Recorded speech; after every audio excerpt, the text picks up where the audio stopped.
Hey everybody, this is a little side story to your reading tonight, okay? I channeled the song by Rag and Bone Man, and it's called Human. And it basically talks about, don't put the blame on me.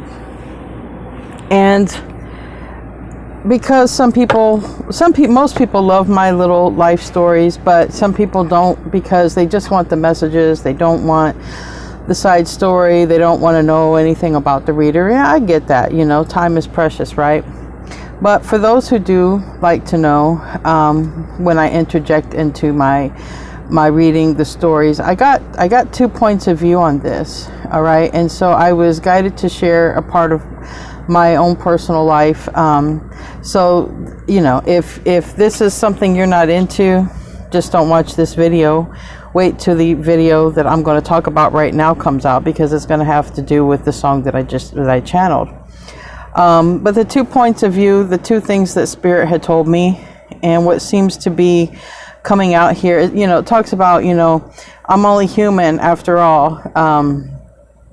Don't put the blame on me. And I take it two ways here. I got the story of a divine feminine side, a yin side, whether a man or a woman, it's not gender, and I got the side of a yang side, which, if you're dealing with your opposite counterpart, and there's separation, somebody could be like, don't put the blame on me. But I'm going to tell you the two sides that I got, and my life story that I have to relate to this story. When I had met my twin flame, I was in a relationship. They were in a relationship. Bad timing. Plus, let's just not even get into the whole age difference. We're completely different people, right? But there was this, on my part, I felt I became addicted to that person.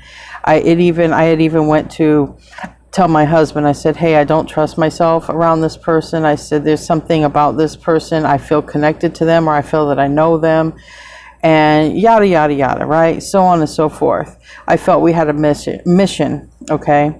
And then I started getting a lot of downloads from my spirit guide. And this was before I even started reading tarot. Like, this goes back. I was doing a different line of work.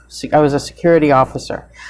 And I had a business with my husband. And that's how we were both security officers, and we all knew each other. My husband also knows my twin flame. So I met them at work, and it's a common thing. And I had known them. We were working together probably for a year before anything. I started getting triggered by certain things. And then I thought it was weird that I started getting triggered when this person would come around. And maybe they did also get triggered by me. I don't know, because we never had that conversation. I never had a relationship like a lot of people have a relationship with their twin flame, or they have that bubble phase where like everything is crazy and intense for 6 weeks and then ghosting. The ghosting stuff happened, but we didn't have like that. We didn't get that far. Okay. So I had stopped doing a lot of things. At that point, I realized my marriage was in trouble. It made me realize I was doing a lot of arguing with my husband, and I started seeing things pop up in my feed. I started watching a lot of tarot, and I started learning about karmics, twin flames. Kurt Johnson kept popping up in my feed, and and I'm like, was getting mad because it wasn't a tarot reading. And then I started learning through his channel about twin flames, and I actually took his course 4 years ago. I quit sleeping with my husband. That whole relationship completely was going downhill very fast. And like I said, I didn't want to be a cheater. I had told my husband, I said, look, I don't trust myself around this person. I'm drawn to this person, and I can't explain why. It was a puzzle to me, because I was a person who had abandonment issues that I hadn't addressed. And at that point, and I had a serious abandonment issue, so I was always able to walk away from people. I was always able to walk away from relationships. But this person, who I never slept with, had a relationship with, and like I can't stop thinking about them. What? That's one of the telltale signs I knew that it was my twin flame, when I started learning more about it.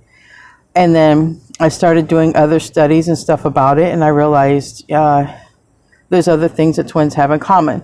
Sometimes mannerisms, sometimes the way that certain body parts look and stuff like that. And I started paying attention to some of the things. And I noticed, that I noticed some of those similarities between me and my twin flame. I started seeing myself in this person.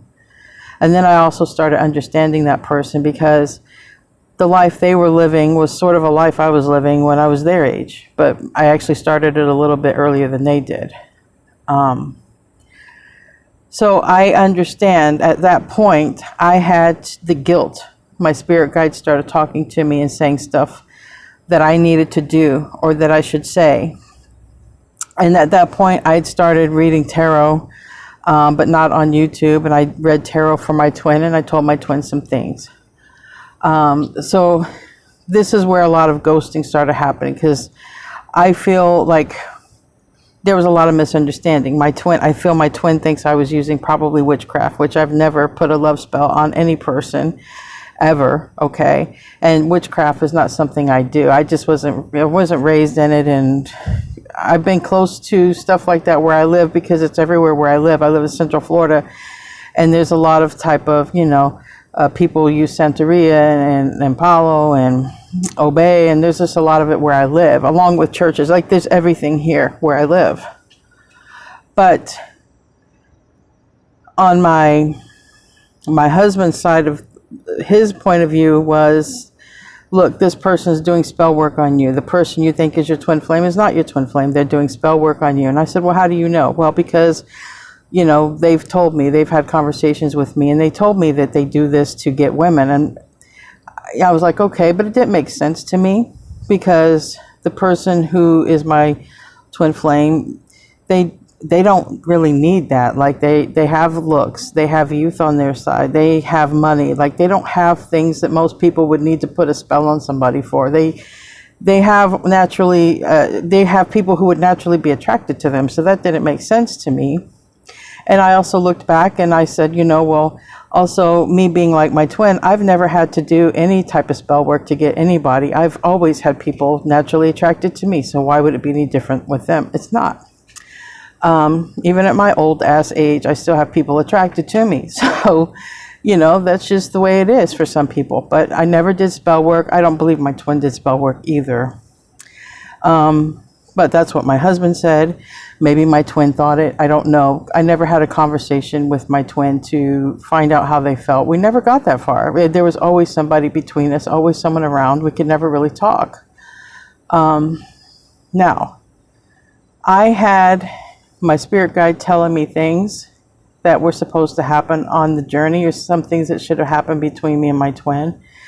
And, that I should tell my twin and stuff like that. So there came a point in my life, moving beyond that, I'm going to keep that private. That's my own private world, what my spirit guide told me. So moving beyond that, I had to let go of the guilt here. And I got these cards, we have Queen of Pentacles and the Tower. I had to let go of, I felt very guilty that for some reason I was responsible for this journey happening, because for some reason I seem to be tapped into this information. But in the 4 years I've been doing this, I realized people in the yin energy are tapped in. You guys watching me, you're in the yin energy, whether you're a man or woman, you guys are tapped in, you know it. You just watch tarot for affirmations.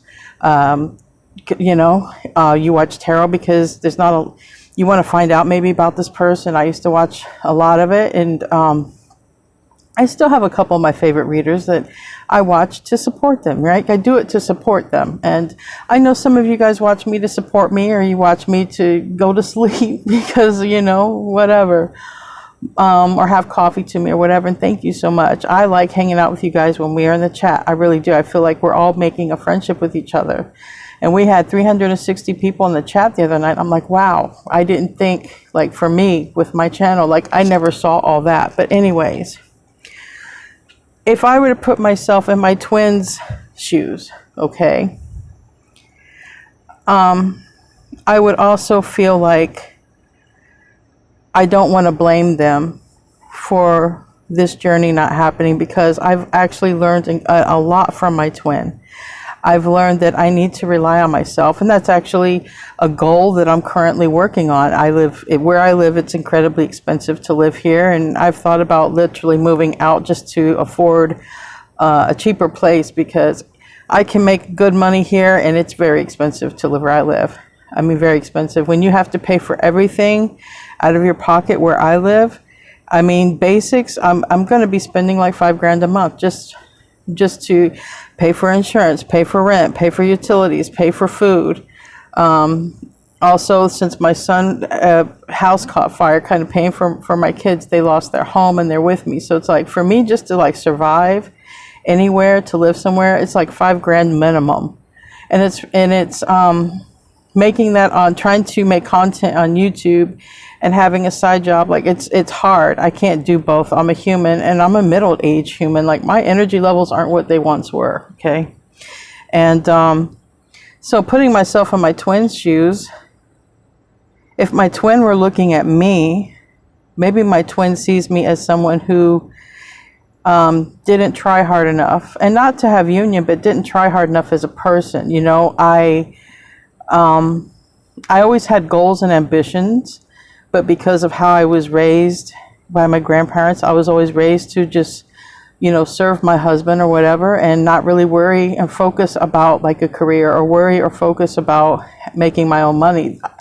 My twin helped me learn that. My twin helped me realize, look, in a way, you got to help yourself. He never said this. It's what I've had to learn, because there was a time I didn't have a place to live, and it made me realize, well, shit, you got to be self-reliant. You cannot focus on, you know, you cannot expect someone else to take care of you. And even if they want to, even if they say, I want to take care of you, you should always have your own income, because you know what, nothing's guaranteed, right, in this life, except that you're going to meet your maker. You know, that's a guarantee. So with this song that I channeled, and my little side story here is, I think nobody really is to blame. I think everything, I had to learn a lesson. That's what I'm trying to convey to you. Is it easy to get mad at the twin? Yeah, it's easy to blame everything on somebody else. But the fact of the matter is, we all are only human. And if we look to our Creator, if we look to a higher source, purpose, we'll understand that all of this happened for a greater reason, right? Your twin didn't screw you over on purpose.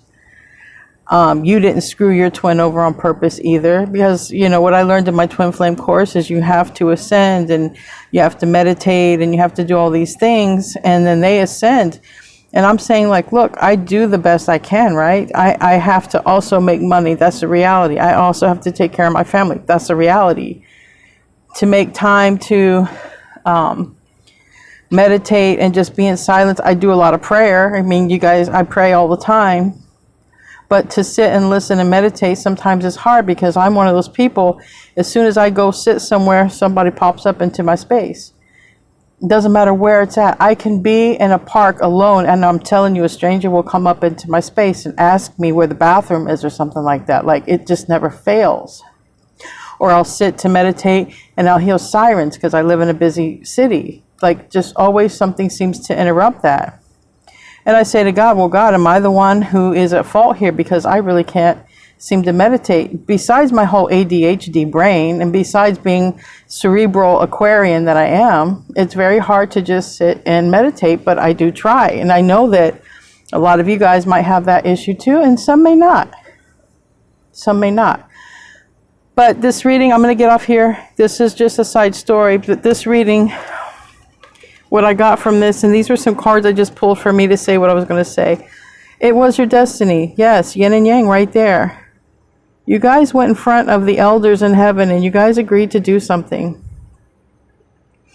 But getting down here, it's toxic, man. It's toxic. First of all, we have a lot of programming from our youth. I know this is an old lady watching TV, but this can also represent us watching the internet. A lot of us are like on our phone. We're on the internet. Like this is everybody. But I'm thinking programming, right? And we see here the city life. The city life. This is exactly what I was explaining. It's very hard. It's very hard, especially in the city life. there's a lot of interference. There's a lot of even electromagnetic interference, but out in the country it might be better. I haven't even been able to make it out to the country to do that. But that's just what I wanted to say. You guys, you and whoever you're supposed to connect with, whether it's a twin flame, I just gave my analogy because that's actually what my direct experience was with. You might have another starseed, another soulmate that you guys you guys came here to do something together, right? You guys didn't just come here to watch TV. I'm sure that's my brother. Yep, my divinely guided brother here. I am sure that we all came here to do something other than to get plugged into the matrix, right? Other than or meta, whatever, they're calling it now. And I think some people are about ready to hit this tower because it's like, I can't do it anymore, God. I can't be the one who's responsible for union, or I can't be the one who's responsible for this, whatever you guys signed up to do. It's rough, man. We got down here and we all got screwed. It ain't just you, and it ain't just your twin, or it ain't just you and your soulmate, or it ain't just you and this starseed. Like, we all come down here and got screwed, and it takes a lot of focus and sometimes a lot of hard lessons to get us on track, to wake us up. I mean, look, I was nearly half century old. I was, I think, 46 when I met my twin, or 47 or something like that. And that's when I literally started waking up. And yeah, I thought I was spiritual all along, but I had no freaking clue, man. No warning labels came with this. So what I'm trying to say to you guys is, if you're about ready to give up, if you're mad at your person that you knew that you guys had something down here to do on earth, try to pray, try to meditate, or go in some place where it's quiet. Like, the city life is rough. Try to relax, try to love yourself. It's not your fault. It's not their fault. We get caught up in the matrix. It's like a big spider web, right? And we just can't find our way out. Some of us lucky ones do. And just let it be. Whatever it is what it is. But don't hate on it. Don't hate them. Don't hate yourself. Another thing is, you might be in a false, or it might have been a false connection, okay? Because not everyone, it is a genuine twin flame connection. Sometimes you'll meet a karmic that mimics a twin, but the only thing is, there will be a shit ton of arguing that happens in that type of environment, and that's how you know. It doesn't really happen with twin flames. The arguing stuff, mine was always kind to me. I was always kind to mine. It was always supportive. And that is one, you'll see even synchronicities and numbers, even if a karmic comes into your life, okay? Just so you know. I never saw 1111, but when I did meet my karmic, I saw a lot of synchronicities and numbers. So you really have to pray, ask for guidance, and stuff like that. Anyway, guys, I'm gonna get off here, and I'm gonna upload this before the video comes out tonight. So for those of you who like the side story, who don't want to have to wait and listen to every single thing that I'm going to say about my life and the tarot reading, this is your option. You can sort of watch this, and the actual reading is going to come out at 10:30, and it's going to come out as a premiere. All right, guys, I love you, and namaste.